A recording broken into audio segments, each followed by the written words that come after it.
On this show, we cover some sensitive topics. Though the obituaries may be outlandish, the people are real. Names have been changed or omitted in order to respect both the deceased and the survived by. While death is no laughing matter, some petty last words can provide some pretty entertaining comic relief. Welcome to Obituary.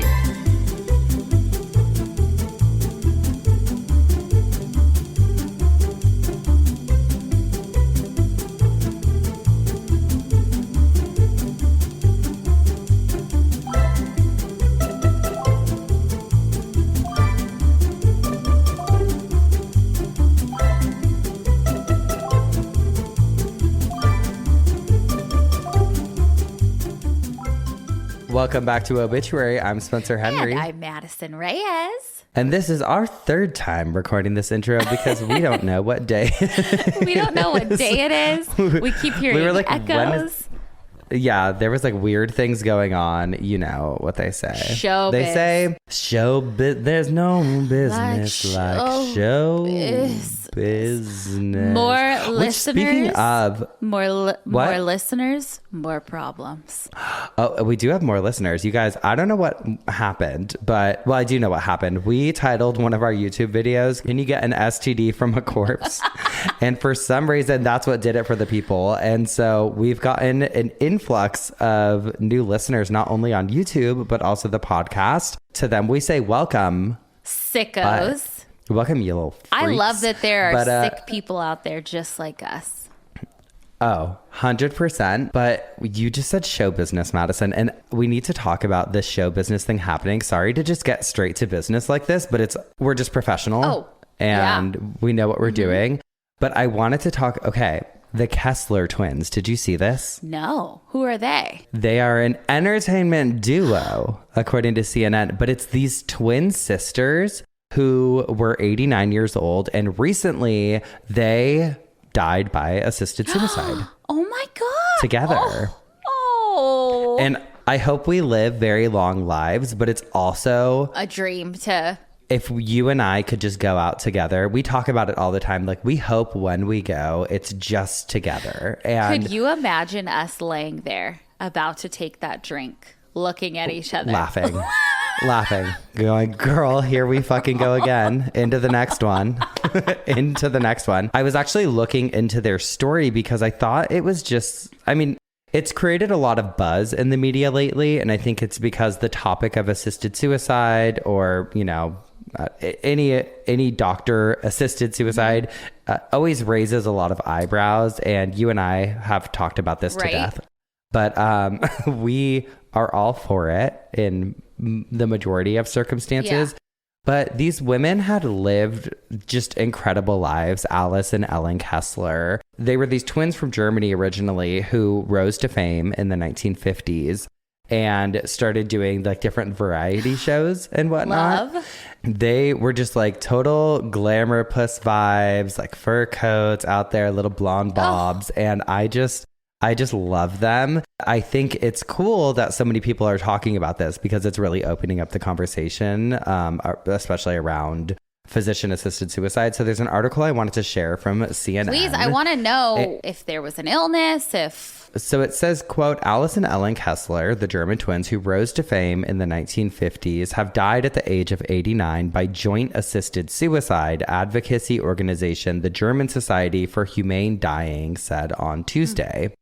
It says local police confirmed to CNN on Tuesday there was a deployment yesterday lunchtime in Grunwald, the leafy suburb of Munich where the twins lived, but did not say the reason for that deployment. The twins had contacted the DGHS, which is that company, which provides access to lawyers and doctors more than a year ago and became members. The decisive factor is likely to have been the desire to die together on a specific date. The spokesperson told CNN, adding that she wasn't aware of the precise reasons given by each woman. The spokeswoman's name is Wega Wetzel. Hot name. Wonder if she has anything to do with the Wetzel pretzel fortune. Maybe. I'm an Auntie Anne's girl myself. You know, those little... I'll dabble. Those little fucking wrapped up hot dogs. Oh, God. Oh, I just like the little nuggets. And I believe it was Wetzel's Pretzels. I went to the mall about a year ago and they had these cups And on the lid of the cup was the dipping sauces for the pretzel nuggets. Smart. Well, Auntie Anne's does the little cups, but I don't see any dipping sauce on top. Yeah. That's a shame. Yeah. Missed opportunity. Missed opportunity. That CNN article goes on to say, during an interview with an Italian newspaper, quote, the twins said they wanted to go together on the same day. The idea that one of us might get it first is very hard to bear, they added. They wish to have their ashes interred in the same urn, too, so they're urn mates, alongside their mother, Elsa, and dog, Yellow. Oh. Ellen Kessler told a German tabloid Bild last year. You know, I think for twins especially, like you read and hear about that bond that is unbreakable, that's almost, it's almost psychic. And to come into the world together and share a womb and then leave together and share an urn. Full circle, that feels beautiful. Yeah. I just love that they went out on their own accord and that it was a peaceful exit and that they got to do it together. And yeah, I just thought that was so cool. Yeah. I mean, we've talked about, for the new listeners here, we've talked about assisted suicide a lot. And in most of the cases, we're definitely for it. And the biggest thing always is like, especially with an illness, people lose so much control of everything. And it's the one thing that they can control. And there's pain and suffering and every like unbearable shit that people have to go through. Yeah. It's so funny. It's actually interesting. I had a TikTok, I think, popped up the other day, and it was a woman who just got approved for it because she's a migraine sufferer, which I feel like was one of the first times that I'd heard about that in particular. But I mean, until you fucking have to suffer from migraines. I mean, you have them, I think, worse than I do. Like you are down and out, but I experience really bad headaches and migraines too. Yeah. And it takes away, like when on days that you have a migraine, your day's done. It is done. Sometimes the next day is done. Well, I told you, actually, I had one the other day. And you always puke too. Like it's so bad. Oh yeah. I puke. I have to fall asleep with like ice packs surrounding my head. It's just gnarly. So I understand the pain and severity of them. When you think about, like, if I had that every single day, I would not want to live. I know.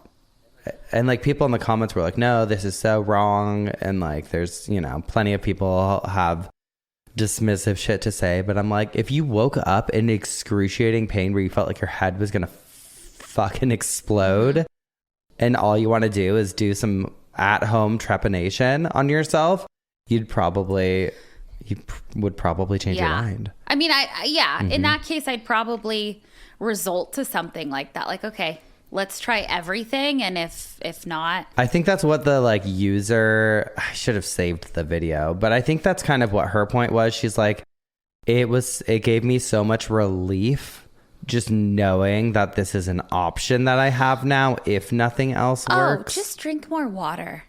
Just drink more water. You need some electrolytes, girl. Yeah. You need some electrolytes. Which speaking of, I saw a TikTok that this woman was like, my kidneys are failing. And it's because of her drinking electrolytes.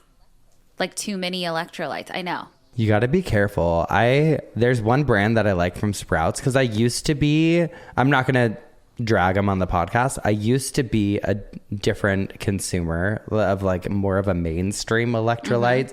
And then I realized there was like so much sugar. There was so much sodium also in those. And yeah, you got to find kind of like a good balance. Here's the thing. Type. Nobody knows anything. And we're all just trying to survive and do whatever makes you feel comfortable, healthy, and happy. Yeah. Yeah. Agreed. But wait, okay, we agree. Speaking of TikTok, I have a bone to pick. You know what? I'm not going to say a bone to pick, but something, sometimes as much love as we get for this show, sometimes I feel like Obituary is a little slept on. And we're the underdog. And I feel like there are a lot of topics that we have covered years ago that something happens and then they're spotlighted and we're like, come on. The Geoffs know. The real ones know. Yeah. But Frankenstein, Guillermo del Toro's Frankenstein, just came out like last week or the week before. Have you had a chance to watch it yet? No, I saw it's on Netflix now. The Champ and I really want to watch it, but we haven't gotten a chance yet. Okay, so I tried to watch it on Netflix, but I was kicked off yours. And so... Oh, am I the one you have a bone to pick with? I didn't kick you off. No. I know. It's just because it's like, you're not in this household anymore. It's because I've moved 30 times in the past year or so. I know. No, but we figured out a way to watch it. Allegedly... illegally. You're watching it on one of those websites that's like WTVG4.com and it's like I used to watch camcorder in the theater. Dude, I used to watch allegedly someone I know would watch pirated movies sometimes because I'm like I just want to find them for free, or they did, and it would literally sometimes be like someone literally filming the screen in a movie theater. And you know what? It just did it. It got the job done. And there have been times where I have been broke as all get out, and that's just what you got to do. Allegedly. Yeah. So don't be classist, pirates. Piracy. Honey, yeah, come on. If that happened ever, allegedly, we have made it up tenfold for the amount of fucking money we spend with streaming services, God, renting. Yes. Oh, come on. Why does everything need its own streaming? So just go back to, I just want to go back to a time where we didn't even have all these options. Cable. If you got cable, okay, cool. You get access to everything. We don't need pay-per-view. We don't need any of that bullshit. Just let's get everybody on the same page. It is classist, actually, if we really want to go there. I was fine. Okay. A Netflix and a Hulu. I'm like, all right, you got to have options, right? Everyone else having a streaming, crazy. So check out our new streaming channel, OBITCH Flicks. And it's just us at the movie theater filming other movies. Perfect. It's just us in the movie theater, like filming it, girl, like on our phone. We're like let's eating. get some more use out of these expensive ass cameras. Girl, they said you could film a Netflix movie on these. Put me in the theater, honey. I'm gonna do it. I'm not even going to the theater. We're filming it on fucking... Yeah, we're not paying for that, girl. I'll just go park outside the drive-thru and zoom in really close. This lens was $3,000. We need to get all of our money's worth. Okay? We got to make it back. Yeah. So please keep watching, keep subscribing, do all those things. We also have to make it back to the point of why I brought up Frankenstein. Oh, yeah, girl. Okay. So Frankenstein. It was so beautiful. I loved it. I watched it 2 times in one weekend. You did? I am so attracted to that monster. Ooh. He's just... It's Jacob Elordi, right? And you just want to love him and protect him. And I feel like the movie sends a really good message about forgiveness and that people are so complicated. It's so good. God. Visually, it's stunning. It's done so well. Thank you. Oh, is that Guillermo right there? Hi. God. You know what I didn't know too is Guillermo del Toro, like his whole life, I guess Frankenstein like really influenced him. If you go back, all of his movies were influenced by Frankenstein in a way. Like you can see kind of the theme there. You know, I actually went to, Guillermo del Toro did an exhibit at, I think it was the LACMA. And this was back in probably 2016, I want to say. And I actually have a picture of me with a Frankenstein at the Guillermo del Toro event.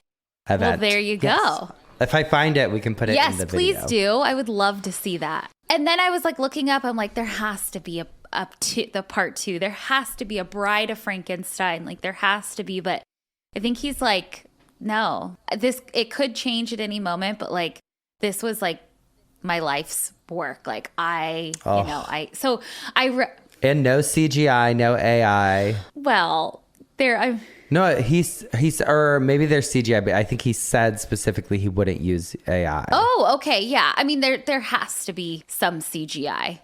I haven't seen it. So Okay. You'll probably know where it is. But I didn't know either. They go into Victor Frankenstein's like early childhood and his father, and they have a woman playing his mom.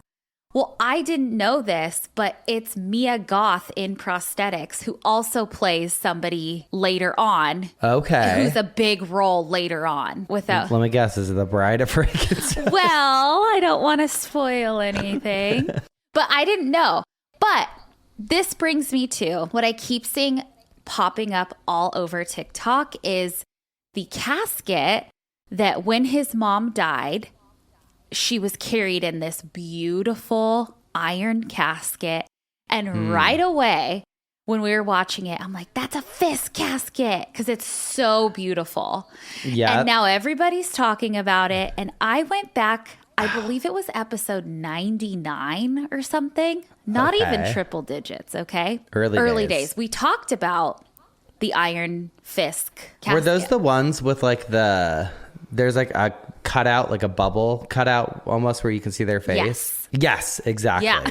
Yep. Is this the one? This is the one from the movie? That's the one from the movie. That's Mia Goth. Yeah. So a little refresher for everybody. So I had first seen it when I was watching Pawn Stars. Someone came in and was selling it. Yes. And I was like, what the hell is that? So a man named Almond Dunbar Fisk invented the cast iron body-shaped casket in 1844 after his brother died in Mississippi and he needed to be transported to New York without embalming or refrigeration. And the casket has like an airtight seal. I'm literally reading through my notes from the episode 99. But the casket has an airtight seal and it slowed decay so that bodies could survive long transport. And then they kind of gained the nickname Fisk mummies. And they looked beautiful. Like we'll post even more pictures of how like they were body shaped. They were so beautiful. I actually would love to be buried in one of them, I think. If my face still looks good at the time, honey, put a little window Truly. And then Fisk patented the design in 1848, saying air could be exhausted so completely that decay was basically completely halted. And this is, around the time when trains are booming, long distance death is common. So these metal burial cases really took off. And I really encourage you guys to go listen to that episode because we go into like ones that were found, ones that exploded. I mean, it was really, really incredible. What was the name of that one? I believe that it was OBITCH, the half and half special. Oh, that's the one. I remember that one because that was the one where we opened it talking about like the different, like, can I do half my body cremated and half my body? Yes. And we're like, we'll give you the half and half. Oh my God. Okay. Well, incredible. I love any topic that we love going out there. And we're not gatekeeping either. I know we keep like joking about things. We're like, we talked about Sylvia Browne. Of course, I know. We just are like, come find us. Yeah, please come on over. Yeah, we don't want to be assholes, Madison. True. Very true. Very true. And speaking of, I have a holiday themed one actually that I'm going to start us out with, and it's kind of a bummer. Oh. I know. It says, am I the asshole for not wanting to spend Christmas with my family? I lost my partner 7 weeks ago, and I have been an absolute mess. Depressed, angry, and not the person I used to be. I mean, 7 weeks. Yeah, you're fucking in it. Yeah. When it happened, my mother flew out to support me. However, during her time, she would try to reduce my pain by constantly reminding me of the negative things my partner used to do. Oh, okay. It's not a breakup. That's one way. Yeah. Well, it is. It's just a really permanent one, I guess. No. I didn't want to hear the negative things because my partner was dead. I just wanted to grieve. I asked my mother to just sit and listen, but she said she doesn't want to just be a wallflower. My parents call often and some days are okay, but most of the time it's me having to assert boundaries and tell them what they are saying isn't useful. Grief is hard and it has changed me. I am not my happy usual self anymore. I don't want to go spend Christmas with my family because of how angry, sensitive, and hurt I've become. My parents said I have to pay them back the money for the flight if I don't go, which I'm happy to do. But now they're saying I don't have ownership of grief and that I've been abusive since I lost my partner. I'm 28. He also passed at 28 years old. Basically, am I the asshole for wanting to remove myself from Christmas with my family because grief has changed me? And my family stated that I've been abusive and that they're walking on eggshells and that I don't have ownership of grief. And now they're mad I don't want to go to Christmas, and they've asked me to pay the money back for the flight. I don't think they're an asshole. I think their family sounds like an asshole. I think that they're being smart for not putting themselves in that situation. Now, if they were just, if they were grieving and really isolating and their family was really concerned, I think that'd be a different story. But their family sounds like they're asking for the money back for the flight. It kind of feels like they're especially just not being very considerate at all what the person's dealing with. Yeah, it's only 7 weeks. It's less than 2 months. That's crazy. Yeah, give this person a fucking break, at least for the first holiday season. You got to give people grace. Absolutely. 100%. Okay, this next one says, am I the asshole for dropping my kids off with my wife when she is with a grieving friend? Okay. Which, hearing the title right off the bat, I'm like, yeah. Yeah. But listen to this. It says, my wife's best friend, Jessie, lost her husband about a month ago. My wife has been at her home almost every single day since. My job has me being on call some nights and money's tight, so I can't not be on call. I know Jessie is struggling, but it is stressing me out a ton to be basically a single parent since my wife is never home. I've talked to her about cutting back, but that ends in an argument about me being heartless. Yesterday I was on call and I actually got called in. I couldn't leave our 2 daughters home alone. They're 6 and 9, so I called my wife, telling her she needs to head home. I need to leave. And she told me no, and to figure it out. We don't have the money for a sitter. My parents live too far away. Her parents aren't allowed near the kids. They suck. And my friends have their own lives and families. So I packed up the kids, and on my way to work, I dropped them off at Jessie's house. My wife was pissed that I did that. When I got back, we got into a huge argument, and I told her that she actually needs to be a parent and that I'm very sick of her playing house at Jessie's house when we have our own kids. She thinks I'm being a heartless fucking man, and I told her to be a parent to our own kids. I'm kind of on his side. I mean, 100%. I think, of course, take care of your grieving friends always. Absolutely. We just talked about giving people grace. Yeah. But if it's one night and your husband has to work, you need to be available to parent your kid. Yes, it sucks. If God forbid, you're my best friend, right? If something happened to Cisco, it's like, I would want to be there for you. I would be there with you, holding your hand. Just like I would want to be there for you. But also but I wouldn't expect within realm. I also or wouldn't it'd be drop the kids off. Yeah. Bring them over here. Oh, you need to go into work? Okay, I'm at Jessie's house. Drop them off. And sometimes it's bizarre. Sometimes kids are like a welcome distraction too. Okay, let's be present with the kids for a second. And it's also been a month and you're a parent. Sorry. I know. It's not like, oh, she was with her for 3 days just by her side. It's like, it's been a month. Mm-hmm. You're still very much in the heavy grief, as we were just talking about with the last situation, but you can't expect your friend to not live their life or do their normal or parent routine. Their kids. Come on. And if they need someone with them 24/7, they probably need to professional, be institutionalized. Professional I don't know. Help or professional intervention. Maybe get them on, Well, because I'm also a big believer, which you and I talk about privately all the time, is that you can be a good friend to people and you can be the best friend that you can be to people, but you're not a therapist. You cannot be a therapist to your friends. You cannot be answering the phone every single phone call, just getting dumped on. That is not a healthy dynamic whatsoever. Unless it's us. That's different. We're dumping. That is different. We will be dumping. Girl, no, we're telling each other every sick and twisted thought in our heads. Girl, we are taking dumps on each other.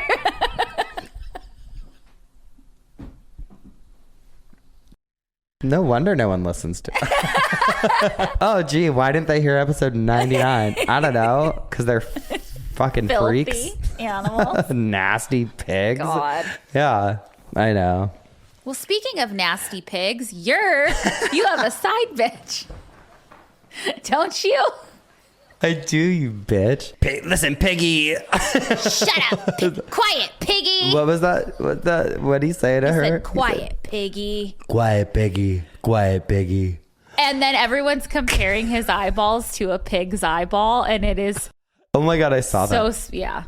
So spot on. T. Anyway, I do have a side bitch, Madison. Thank you so much for eloquently passing over the torch to me. Okay, this one actually, this is a very short one. It's from 1962, Monday, November 19th, from the Knoxville News Sentinel. It's just the wording on it that I like because it feels so classic a bitch. It says, Miss Lillian Rucker expired Monday a.m. at her home, 1008 East Church Avenue. Funeral arrangements will be announced later.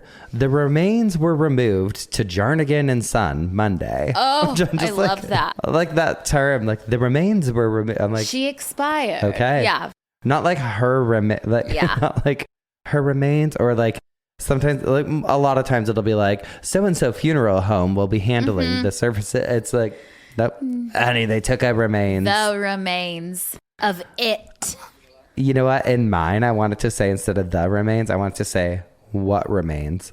They took what remains to create some mystery, create some buzz. You know what I'm saying? Okay. Okay, I love it. All right. Well, we're going to take a quick break. When we come back, Madison's going to tell us what had her spinning in her coffin this week. Alrighty. We'll be right back. And we're back. Madison, what had you spinning in your coffin this week? Alrighty, girly and girlies. Today we are going over to Austria and we have to talk about a priest, okay? Okay. A real priest, a real old priest, a priest for who generations, locals thought might be a miracle. A man too holy to, well, rot like a body does. Oh. However, something else was going on and we didn't find out for centuries. And the method that they used is the first ever documented case of this. And we literally did not find out till this year, 2025. Like articles started coming out in May. Okay. Okay. And it's so wild. So we're going over to Austria, like I said. There is this tiny village in Upper Austria called St. Thomas am Blastenstein, which literally in English translates to Bladderstone. Kind of wild. Oh. Uh-huh. And I looked up the St. Thomas Bladderstone. And it's such a beautiful, like, picturesque place. Some articles call it an alpine village. And actually, that note that I shared with you, take a look. Uh-huh. Take a look. You can see just how pretty it is. It's like there's rolling green hills. There's a church, like, built into the side of the hill. It's so pretty. Oh, beautiful. It's almost like, I feel like a Vermont or something, like just looking at it. Yeah. But it's in Austria. And also, articles that I was reading like called it an alpine village. And if you're from Los Angeles or have lived in Los Angeles County, you probably know about a place called Alpine Village. And they like have an Oktoberfest every year. And like that, that's like my only reference, like a cute Oktoberfest, which I know is ignorant. But yeah, this place is so cute. Anyway, in that picture, you can see that there is a very pretty church that sits atop a hill in that village. And beautiful. It's called, and I tried to translate this, it means parish church, but in Dutch or German, it's Preferschkirche. I don't know. I really, here, wait, let me play it for you. Franciscan. Let me try to play it for you guys so you know I'm not trying to make fun of it. I just can't say it. Fakashe. St. Tom. No, Fakashe. No, Fakashe. No, Fakashe. God. Okay, so it's a local Catholic parish dedicated to St. Thomas, who I think that you talked about his crazy like saint story. Like he didn't believe in Jesus and then he was like traveling and saw light. Yes. Did believe. Yeah. So anyway, it's named after him. But inside of that church, beneath the stone floors, lies a crypt. And in that crypt sits the star of the coffin spinner, this priest. Can I swipe? Not yet. The first time that he appears in historic records is, at least that we can like clearly see, is about 1855. But locals say that during the early 1800s, that crypt was being accessed, like maybe for it to be cleaned or to store more bodies. But either way, that is when his coffin was found by workers and cracked open. And workers discovered that he was fully intact, mummified to perfection. Okay? Okay. And again, on this show, when we say somebody is mummified to perfection, we use that loosely because they look fucking crazy. But in mummifying standards, he's no, lest we forget. Lady Di. Austin, sorry. Oh, no. Pull up a picture and put her in there when we say that because we want her. We want her. Okay, so he wasn't originally buried down there, though, I guess, in that crypt, like the way you would think.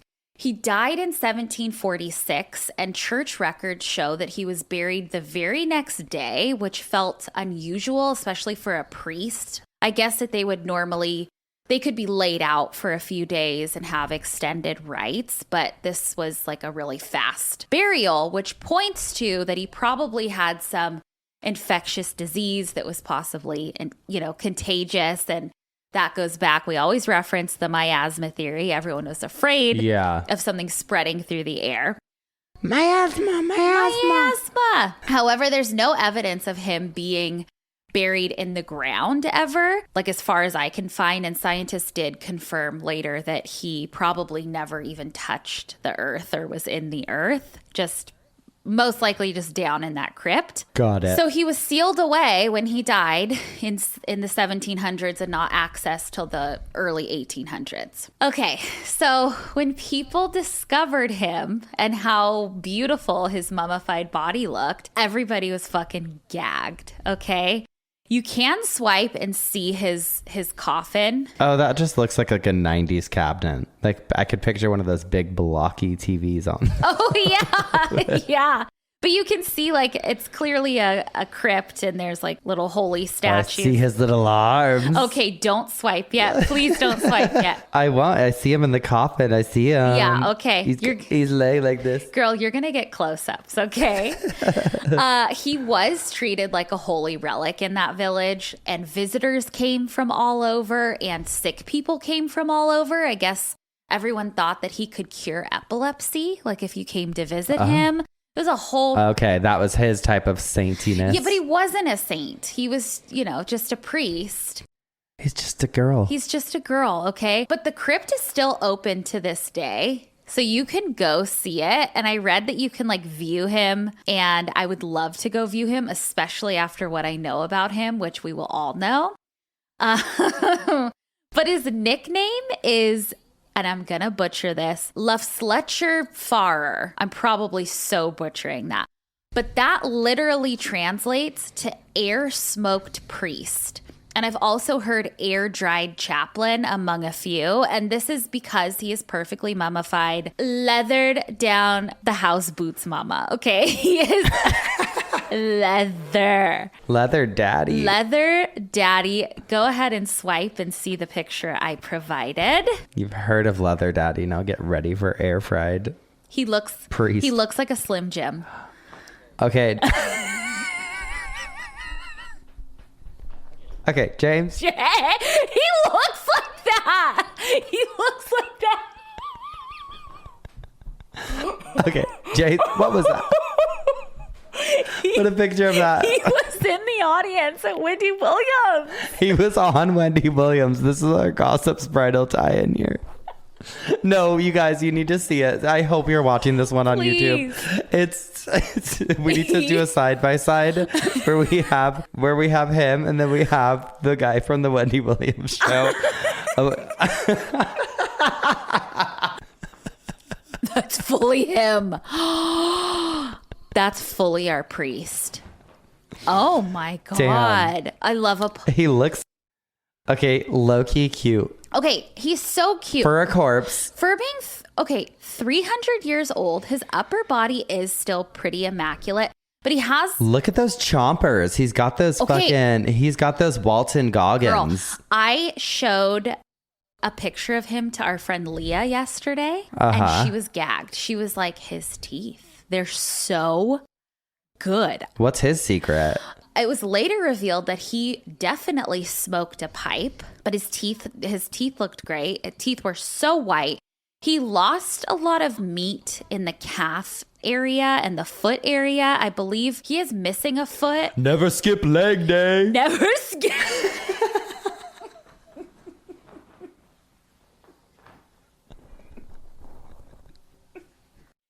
He would need those calf implants. Yeah, like the guy on True Life had where he's bleeding on the beach. Check out my calves. They rock. Check them out. Oh, you look so good, don't they? Remember on True Life? Yeah. MTV? Yes, and he's bleeding that guy on the got them beach. and he's walking on the beach and they're just like bleeding and it's like, girl, I don't know if that's right. But girl, okay. fucking Go crazy. off, King. Okay, so do we want to know who the real guy is? Because I'll tell ya. Okay, so his real name is believed to be Franz Xavier Sidler von Rosenegg. Which, okay. He was born 1709. He died in 1746. So he was only about 37 years old when he died. He's so happy looking. I'm sorry. I can't get over it. He is your just new like phone? the happiest looking. Is he your new background? He is my new background. Oh my God. Okay, he was believed to have been very educated and from an aristocratic family. He was also, and I didn't know what this meant, but an Augustinian canon, which is basically like a priest / like monk hybrid. Well, like a canonized saint, right? A canon. Okay. I don't know. I don't. So I did a whole episode on canonization. I know, but this is different. Like he worked as it's a sector of like being a priest.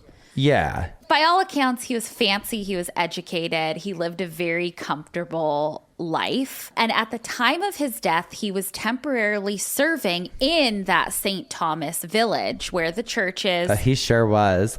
He was serving, girl. He was serving smiles, girl. Smiley. But this is important because this wasn't his home monastery, I guess. He was like, he was from somewhere else. Okay, so he was buried and sealed very quickly, like we talked about, probably because of the disease reasons, but also maybe temporarily to preserve him. We really don't know why, and we still don't know why. But whatever they did worked. It's so wild, Sense. Okay, once people realized how preserved he was, they obviously wanted to come see him, but they had so many questions. Why didn't he rot? Why is his torso so intact? If it's not a miracle, then why are there no visible signs of like an embalming or any type of preservation techniques, right? Well, in the 1960s, his body was inspected by a pathologist and he was like, okay, I see this is something weird. Like this is so weird how well preserved he is. And my first thought obviously goes to climate, but I want to read. That's what I was going to say. I'm like, okay, yeah, he was interred in this crypt. Of course, his body's going to be a little more intact than if it was just buried. Yeah, but we'll get there. But from frontiersin.org, which is Frontiers in Medicine, they have like a whole write-up on this. They say, quote, since then, several local researchers discussed the method of mummification process, raising a whole series of hypotheses that included external treatment with chemical substances, effects of locally enhanced radioactive radiation, local climatic conditions with constant ventilation, influence of humic acid coming from an oak coffin, and several others. However, the method has remained a mystery. At the same time, the mummy became more and more a local attraction. Isolated miracles associated with the dried body have occasionally been reported.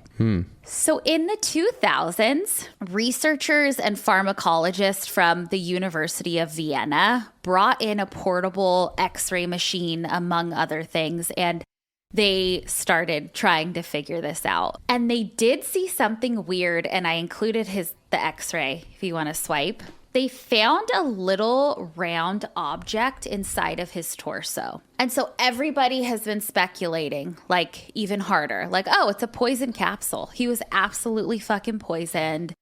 Oh. That's this capsule. Was he murdered? Or is it some kind of like saintly relic that's inside of him? You know, like who knows? Yeah. But again, his body looked untouched. No cuts, no incisions. His chest and belly were intact. If he had been embalmed, there would be evidence. And so everyone was like, it's either a poison pill or he's holy and this is some kind of holy relic. Okay. So for many years. What was it? For many years, he remained this like leathery mystery. And then 2025, a full forensic team came in. They didn't fuck around. They did CT scans, toxicology, textile analysis, radiocarbon dating, and like a full autopsy on him. And well, what they found inside of him was that his entire abdominal cavity, so his whole torso, was packed full of stuff, girl. Like what? Okay. Wood chips, twigs, scraps of linen, scraps of silk, hemp, and decorative fabric that was embroidered. Okay. Oh my God. But his abdominal wall was fully intact. So there was no cuts, no surgical entry, no nothing. So everyone's like, how the fuck? Like, it's not like they sliced him open and shoved that He stuff was swallowing. Mm-mm. Up his butt. They embalmed him through his butt.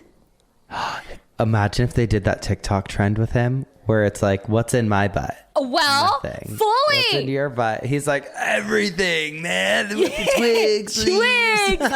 Through his anus, a rectal embalming. Go ahead. There's a picture of him flipped over. You can see his booty hole. Oh. That's where they shoved everything. They packed all those absorbent materials up through his rectum into his torso. And they were probably soaked in something called zinc chloride, which like draws moisture out of stuff. So that's why like his torso and that whole area is way more embalmed and preserved than the rest of him. And goodness gracious. Okay, wait, but that x-ray, that first x-ray in like the 2000s where they found that little dark spot on his... Yeah, what was it? It was a glass rosary bead that probably was just shoved up there and, you know. It's hella far. I know. Damn. Also, quickly, his mummy weighs about 10 kilograms, so that's about 22 pounds. He was said to have been between 5'9" or 5'10" while alive, but he's shrunk. His mummy is now like 5'7".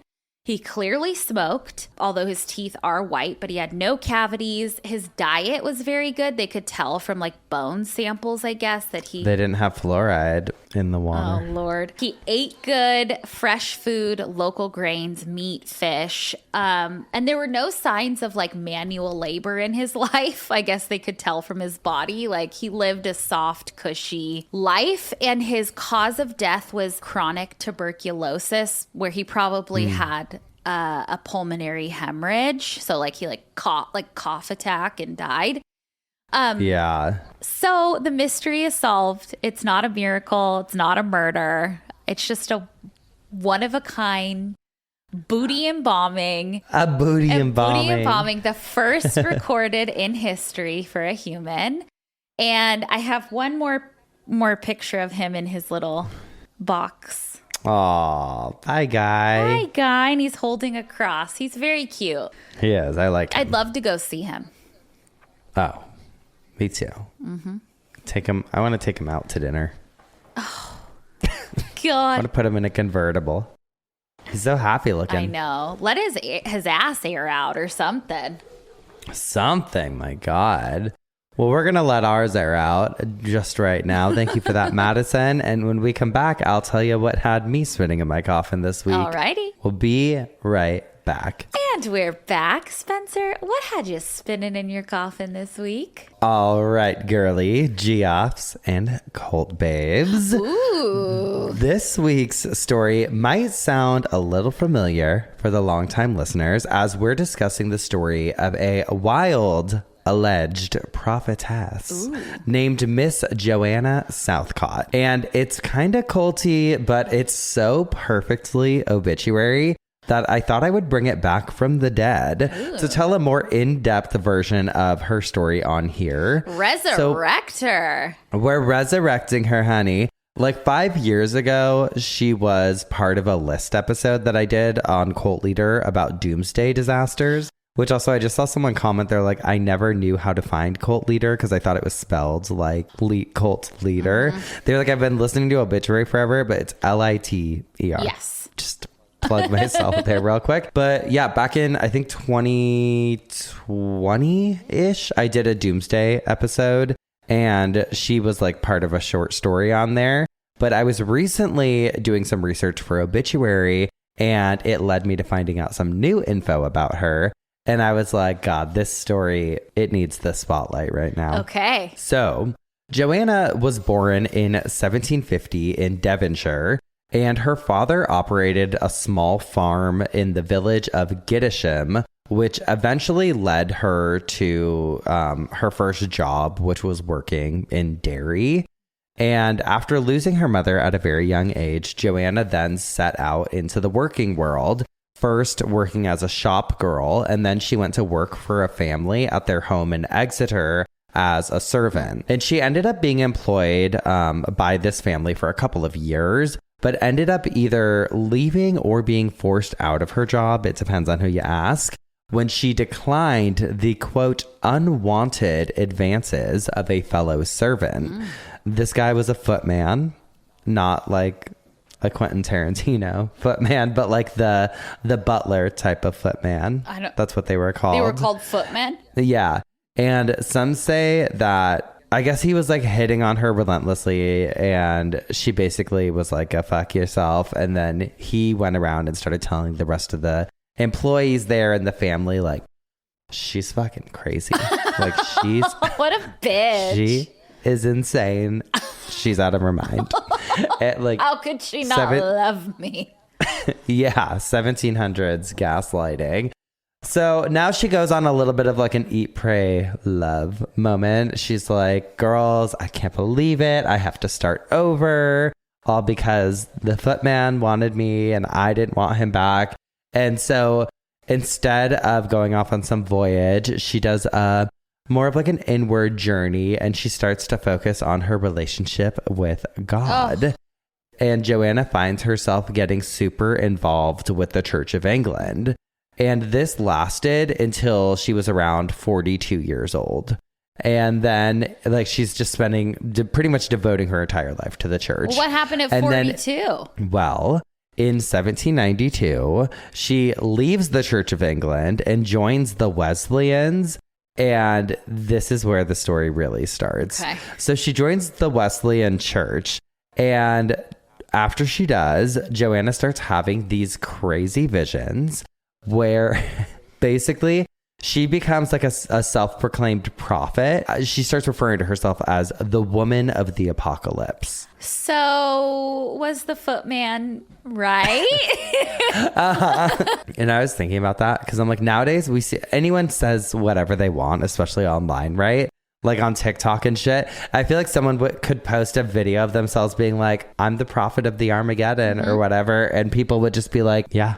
Yes, queen, you are. Absolutely. Yeah. Or they'd be commenting like, so me. Like, I don't know. Well, I remember we talked about this, like, ooh, I know my mental health is getting bad when I am like TikTok psychic. Yeah. I'm watching. It's like, you are meant to lead the revolution. You're like, damn, me?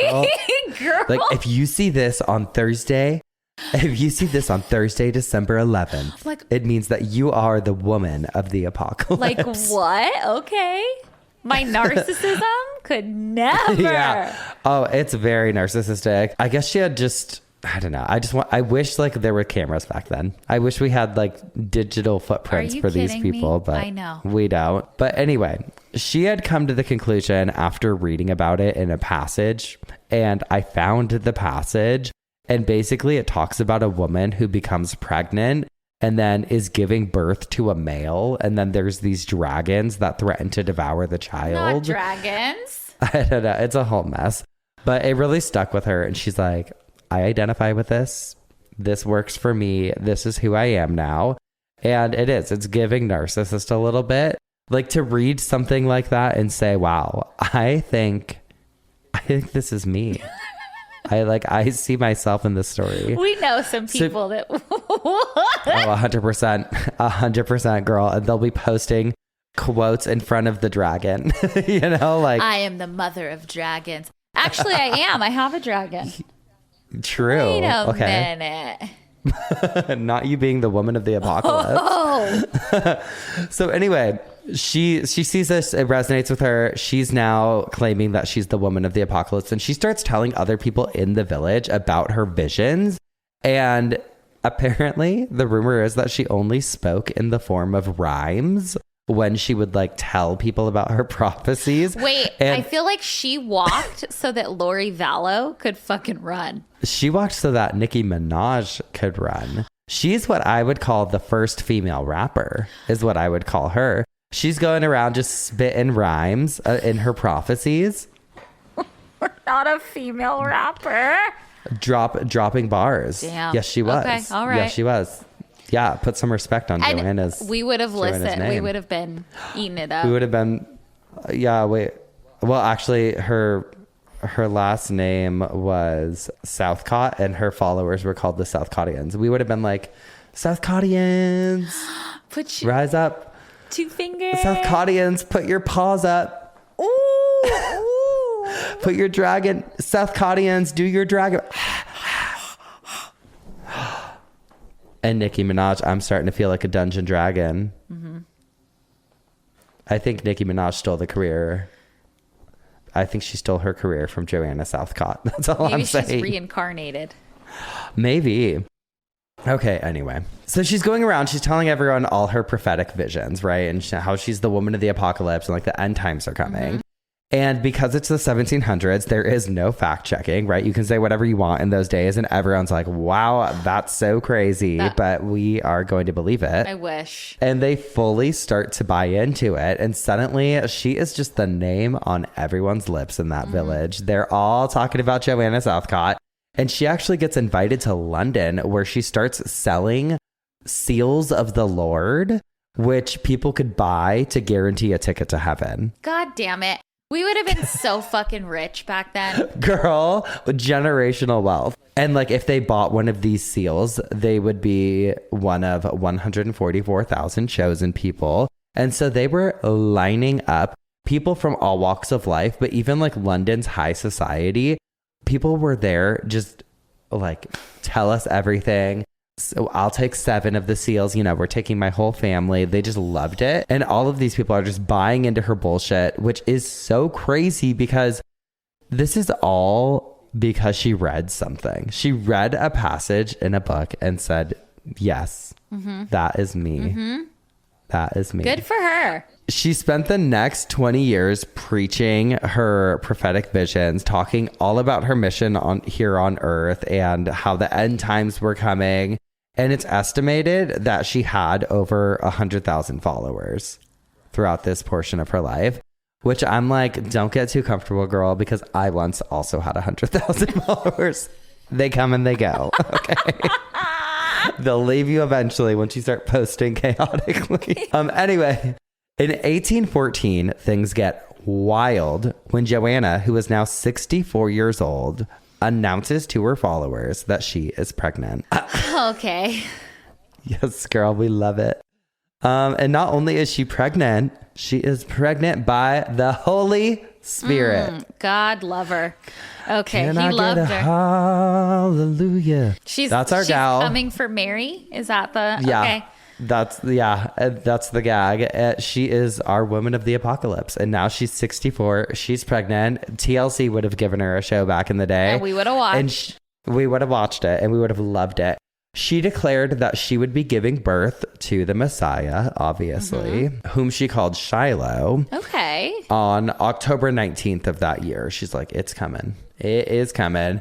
And she insisted that she was experiencing something called quickening, which is basically back in those days, that's what they called like fetal movement. So like if the baby was moving around in your stomach, they called it quickening. But the medical professionals, in quotes, because this was the 1800s, were basically just like, no, like, I don't think you're pregnant. I don't think that's a baby. I think it's gas. And so, believe it or not, October 19th comes and goes. And she did not give birth. What? That's what they were saying. All 100,000 of her followers were like, what's going on? What's going on? Oh my God, I thought she was going to have this baby. Everyone was shocked because she appeared pregnant. Well, like she had the big belly and everything. And it was later determined I've had a big belly. She probably just had a serious medical condition causing abdominal swelling. And then 2 months later, on December 27th of 1814, Joanna passed away. And her followers are all like, I don't think so. I think she's coming back. And so they waited to see if she would start decaying. And they like basically held her body in this wood coffin. And they refused to bury her because they were like, not only were they waiting to see if she'd come back to life, but they were also like, no, I think that maybe she's going to give birth and Shiloh's going to come and he's going to like be kind of like the second coming. Right. And that didn't happen. She started to decay and her followers began to dwindle after that. And you would think people would just kind of be like, oh, you know, turns out it was just a bunch of bullshit after that. But her legacy lived on. She had left behind this sealed wooden box containing her writings of all of her prophecies. And it was a 12-inch wooden box that was held together with steel bands. And she instructed people after her death to only open it during a national crisis. And if they did open it, it must be in the presence of 24 bishops who had to meet and pray for several days before opening it. And I don't think they ever actually opened up the box. So we don't know what's in there? No, it's like a time capsule. I guess. We've had some tragedies and crises. Honey, it's a national crisis. Open the box. In 1927, a psychic investigator who we've talked about before, Harry Price, started telling people that the box had been sent to him by a Welsh family who reportedly had been keeping it safe, but a lot of people claim that that's not true. Harry, I talked about recently because we've talked about him before, like a way long ago, because he investigated William Hope, who was, do you remember? The Hope Diamond? No, the spirit photographer. Yes, yeah. He was the one who was like a carpenter and then turned into a spirit photographer. I did a whole episode on him. I should know. Yeah. So Harry Price was the psychic who investigated that. And I didn't even put two and two together, but I read his obituary like 5 episodes ago. I stumbled upon his obituary, I think it was like last week when I was writing. It's like famous ghost hunter is dead. Yeah. Yeah. I did that literally, like 5 weeks ago, I think. And so, I don't know, to wrap things up, Joanna's followers, the Southcottians, as they were called, remained active for decades after she died. Is she there with you? Yes. Joanna. After she died, her followers still remained loyal to her for decades, and they just waited for her to return, but she never did. However, some claim that her unborn son Shiloh actually did return to Earth and was occupying the body of Prince William. There you go. Okay, makes total sense. Makes total sense. Proof or not, I don't know. You tell me. But that is the story of Joanna Southcott. Oh my God, I love her. I want to be a Southcottian. I know. Why not? I just love that you could just lie back then. You could say anything. I know. Get me in a time machine. I'll go back. I will say the craziest things you've ever heard. Mm-hmm. I want to be rich. I will say whatever. Yeah. Back then, everyone believes it. God, love it. Uh-huh. Oh, yeah. God. Oh, well, right. Thank you. Sure. Should we move into some obituaries? Let's do it. And you know what? We talked about being in a movie theater earlier in this episode. And I feel like What's her segue? Hold on, I'm finding it. I'm finding it. What's it going to be? The person I am talking about was so iconic when it came to movie previews. Okay. So the obituary that I want to read is for Don LaFontaine, the man who popularized the now loved catchphrase, "In a world where... ... Oh. Mm-hmm. In a world yes. where... Yeah. And lent his voice to thousands of movie previews, has died. He was 68. Oh, young. I know. LaFontaine died Monday at Cedars-Sinai Medical Center from complications in the treatment of an ongoing illness, said Vanessa Gilbert, his agent. LaFontaine made more than 5,000 previews, called trailers, in his 33-year career while working for the top studios and television networks. In a rare on-screen appearance in 2006, he parodied himself on a series of U.S. television commercials for a car insurance company where he played himself telling a customer, "In a world where both of our cars were totally underwater." Yeah, yes. I remember these. I know.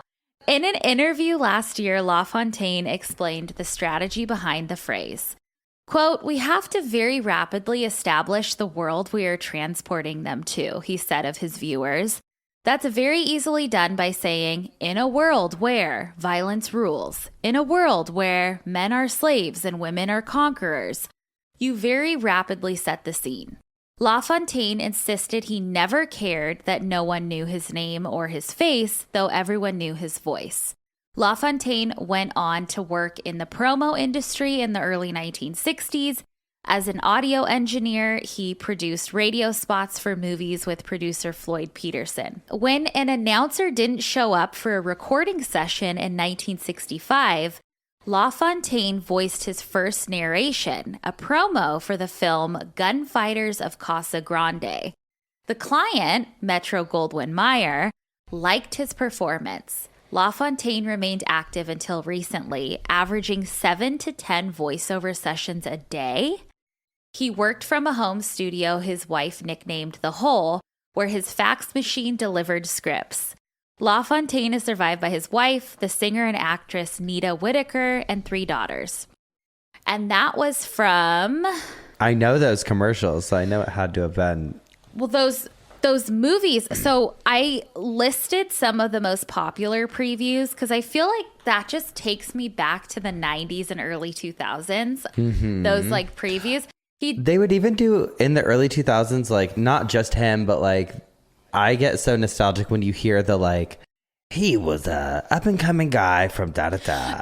She was a... It was probably him because he didn't just do the In a World. So he did like Home Alone, Ghostbusters, the whole Friday the 13th series, Jurassic Park, The Godfather Part 3, The Mighty Ducks, Rambo, The Lion King, like every iconic movie. Just an icon. I know. My first movie was The Lion King. I think that was the first movie I ever saw. Really? Yeah, I think it came out in 94, I want to say, and I was 3. I think that was the first time I got to go. Oh. Yep. I know. I don't remember my first movie. I wonder if Daw or Christina would know. Yeah, I remember seeing The Little Mermaid in the theater. Oh, here we go. Well, now she has red hair. It really shaped me. And you're wearing Prince Eric's shirt. We just had a rendezvous. I have legs now. Oh my God, congratulations. You still smell like fish, you bitch. Okay. Well, mine's taking us on a different journey. I went a different direction with my obituary this week. This is from the Birmingham Evening Mail. April 27th, 1899. And it says undivided in death. Oh. At Coventry Cemetery yesterday afternoon, a remarkable funeral was witnessed. An ex-sergeant of volunteers, Joseph Suttons, and his wife were together buried in the same grave. Oh. Sergeant Suttons, who was a veteran member of a local corps, died suddenly last Friday, and his wife's decease followed on Sunday. The sergeant was 69 years of age, and his wife was 72. Oh, that's so Love sweet. them. I know. I love stuff like that. Me too. Oh, well, too bad I'll never have it. Just kidding. Not for me in this lifetime, I guess, but maybe next time. No, we're gonna die together. Oh, yeah. The death pod. What's Cisco gonna do, and what's Shane gonna do? Girl, well, they are older than us. They'll be gone. They'll be gone. Okay. They'll die peacefully first. And we'll be so sad. We'll be so sad. And we'll say, put us on the and then we'll go get coaster. our convertibles. Well, top down, baby. Tops off and tops down. Oh, my God. Well, we've spun in our coffins. We've bitched our obituaries. That means it's time for some dumb ass criminals.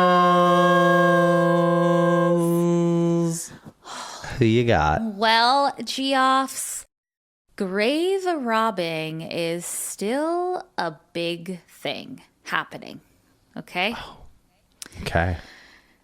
And this came out a couple days ago, and I just have to share it because it pisses me off. This is from November 17th, 2025. There were a ton of articles, including the New York Times and LA Times, but they were all, there's a paywall. So we're getting the cbc.ca. This is, the cbc.ca says a man and a woman have been arrested in connection with over 300 thefts at mausoleums and cemeteries across the greater Toronto area, says Halton Police. The two accused now face dozens of charges after a lengthy investigation into a series of thefts at cremation niches that contained remains in Oakville, Burlington, Toronto, and Niagara region, said investigators in news release. The suspects targeted jewelry, decorative cremation urns, keepsakes, and other valuables often stored in cremation niches. Police said that a total of 8 locations, including a mausoleum in Oakville and 2 others in Burlington, were affected by the thefts. Officers arrested a 45-year-old man and a 31-year-old woman, both of no fixed address, at a Niagara Falls motel on November 7th. A search of the motel and a vehicle led to the recovery of thousands of dollars worth of jewelry and stolen items. I included a picture of all the items in that note if you want to see. It is insane how there's over. Oh my God. This makes so much sense, bitch, because I was like, what is all this? Is this because when you were talking about the stuff that was found up his butt, I was like, no, this stuff looks recent. There's no way. Well, there's always it was time. Like a blue watch and stuff. Yeah. You're like, I was like, damn, girl, what? Something's going on. It goes on to say police say the man is facing 28 charges, including 3 counts of indignity to a dead body and 19 counts of theft under $5,000. The woman is facing 25 charges, including 19 counts of theft under $5,000 and possession of property obtained by a crime. I think they're fucking dumb. Like, there's not a funny fucking punchline. Yeah. But I just had to talk about it because it just happened. And it's like one of those things, like, there are cameras everywhere. Why are people still doing this? No, fucking losers. Low life losers. You better believe once we get a mugshot, I'm posting it. We've heard of dumbass criminals. Now we can talk about some low life losers. Triple That's in another L. dimension. Okay, wait. I have one of the most bizarre dumb criminals I think I've ever done. Oh, it that's feels like a saying fever lot. dream. That's saying a lot. Feels like a fever dream. This is a real article from the Buffalo Inquirer, Monday, December 3rd, 1900. And I guarantee you've here we go. never heard anything like it. I guarantee I haven't. I'm going to read the headline because ghostly figure in nightshirt saw fantastic bugs. Okay. They're on arsenic. Quote, Patrolman Reed of the 1st Precinct had a soul-harrowing experience with an alleged maniac early this morning. The patrolman was at South Division and Ellicott Streets at 4 o'clock watching for the distant daybreak and the hour of relief. When eastward in South Division Street, he saw a ghostly figure approaching on a run, interspersed with leaps and bounds. It was it a spring-heeled Jack? Girl, right? It was 3 blocks away when the patrolman saw it. And the nearer it approached, the more appalling were its actions. Scantily clad figure. When it passed beneath the circle of light under the arc lamp at Oak and South Division Streets, Patrolman Reed saw it was a man clad only in an undershirt. His feet were bare and struck the pavement as he raced along with a noisy patter. Every once in a while, he would leap and reach for things just beyond the jurisdiction of his arms in the air. A lunatic, or I'm a goat, muttered Patrolman Reed. The unknown raced up to the patrolman, who stopped him by placing himself athwart the other's course. What's the matter with you? Demanded the guardian of the night. Bugs, declared the scantily clad one, dancing about and grabbing for the imaginary insects in various parts of the atmosphere. Patrolman Reed had never heard of such things, but had never known them to be voracious enough to chase a man out of bed into the wintry streets. Oh, this is a mental health crisis. Okay. What kind of bugs? He asked, investigating. All kind of bugs, said the other, continuing his atmospheric hunt and ghost dance simultaneously. There's June bugs, if you'll believe it, and stag beetles, and lightning bugs with electric lights, and green bugs with bronze bodies and pincers like ice tongs. Girl, that's you moving to Tennessee and experiencing bugs. Yeah. Reed soon tumbled. I'm on to your etymology, remarked Patrolman Reed, and conducted the bug collector to a patrol box.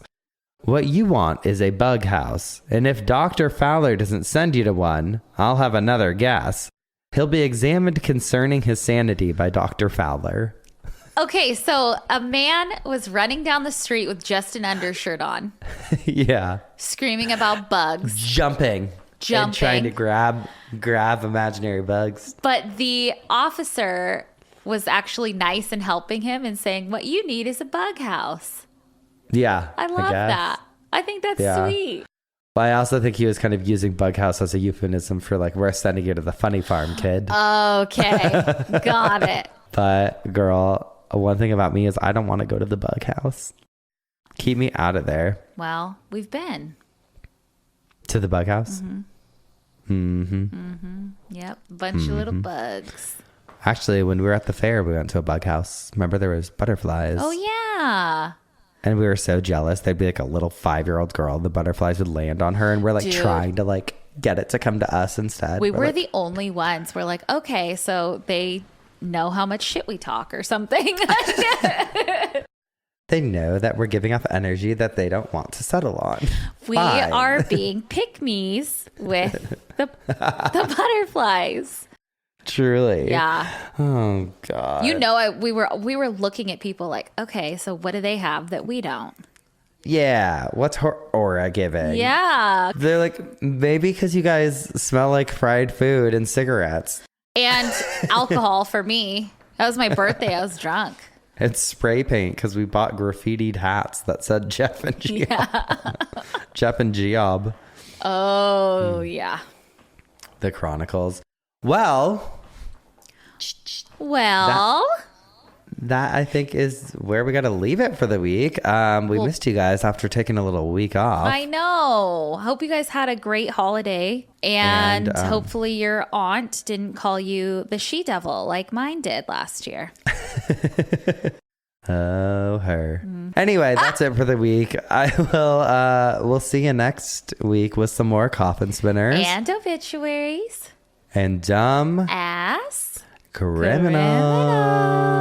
criminals. Goodbye. Bye.